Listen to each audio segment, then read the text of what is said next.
Hi guys, welcome back to my channel. Finally flight ఎయిర్పోర్ట్కి అయితే reach అయిపోయాము. So నా ఫ్లైట్ టైం అవుతుంది. ఫస్ట్ చెక్ ఇన్ చేసేసిన తర్వాత మళ్ళీ చేంజ్ చేద్దాం. సో ఇక్కడైతే ఇలా ఉంటాయి ఎయిర్పోర్ట్లో. సో మన బోర్డింగ్ పాస్ అనేది మనమే డౌన్లోడ్ చేసుకోవచ్చు అనమాట. ఇలా డౌన్లోడ్ చేసేసుకున్న తర్వాత మనం వెళ్ళేసి సెక్యూరిటీ చెకప్ మొత్తం చెక్ ఇన్ చేసేసి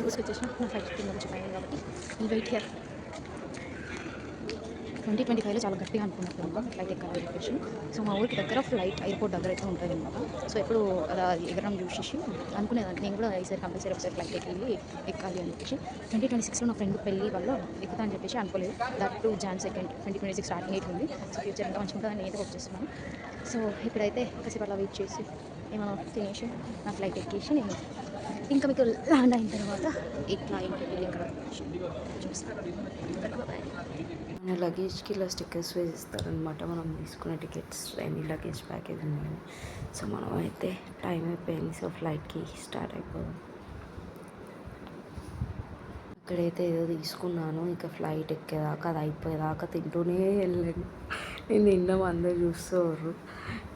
ఫ్లైట్ ఎక్కేదాకా తింటూనే ఉంటుందేమో అనుకుంటారేమో మేబీ. సో అక్కడ ఫుడ్ అంతగా అవైలబుల్ లేదు, పైగా నాకు అంతగా నచ్చలేదు. సో అందుకోసం అని చెప్పేసి ఏదో తీసుకొని అలా తింటూ వెళ్ళిపోయాను ఫ్లైట్ ఎక్కడానికి. నా ఫ్లైట్ ఎక్స్పీరియన్స్ అనేది చూడాలి. ఎక్కడమైతే ఎక్కేస్తున్నాను. సో ఫైనల్లీ మనం ఫ్లైట్ దగ్గరికి రీచ్ అయిపోయాం అనమాట. అన్ని చెక్ ఇన్ అయిపోయింది. సో ఎయిర్పోర్ట్కి అయితే 2 hours ముందే రీచ్ అవ్వాలి షూర్గా. సెక్యూరిటీ చెకప్ ఉంటుంది కాబట్టి. సో ఇంకా మనకి టైం ఎక్కువ ఉంది కదా, వెళ్ళొచ్చు అని మాత్రం అనుకోకండి. So 1.5 hour or 2 hours minimum ముందర ఉండాలి, లేకపోతే అలో చేయరు లోపలికి.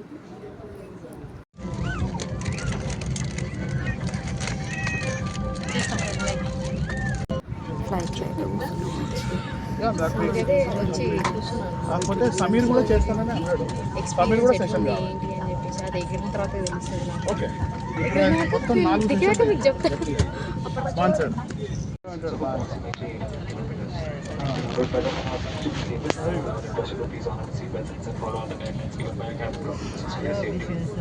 అక్క అయితే అక్కడ ఇన్స్ట్రక్షన్స్ ఇస్తూ ఉన్నారు ఎట్లా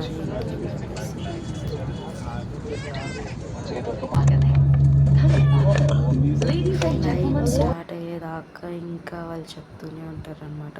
ఫైనల్లీ మన ఫ్లైట్ అయితే స్టార్ట్ అయిపోయింది. సో ఇది ఫ్లై అయిన తర్వాత ఇట్లా ఏంటి అనే ఎక్స్పీరియన్స్ మీకు మళ్ళీ చెప్తాను. సో చాలా భయపడ్డాను కానీ బట్ అంతగా ఏం లేదు. చాలామంది భయపడుతుంటారు ఫ్లైట్ ఎక్కడానికైతే. సో అంత భయం అయితే ఏం లేదండి.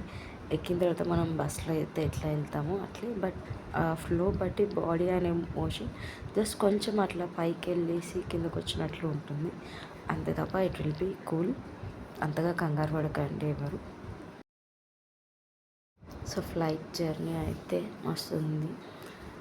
నా ఎక్స్పీరియన్స్ చెప్తున్నాను నేను వచ్చేసి. సో అంతగా భయపడడానికి ఏం లేదు.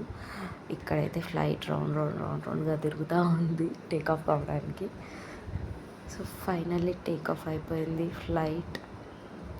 మనం ఆకాశంలో ఉన్నాము ఇప్పుడు. సో మస్తు అనిపించింది. కిటికీలో చూస్తే మేఘాలు కూడా ఇంటర్నేషనల్లోకి వచ్చేసాం మనం. సో నాకైతే ఎక్కువ టైం పట్టలేదు. Maximum like 1.5 hour, like 1 hour పట్టింది అంతే కొచ్చికి రీచ్ అవ్వడానికి. సో ఇది నా ఎక్స్పీరియన్స్.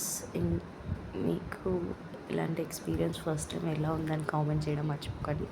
అండ్ ఆల్సో కొత్తగా చూసే వాళ్ళైతే నా ఛానల్ సబ్స్క్రైబ్ చేసుకోండి. And have a safe journey. Thank you.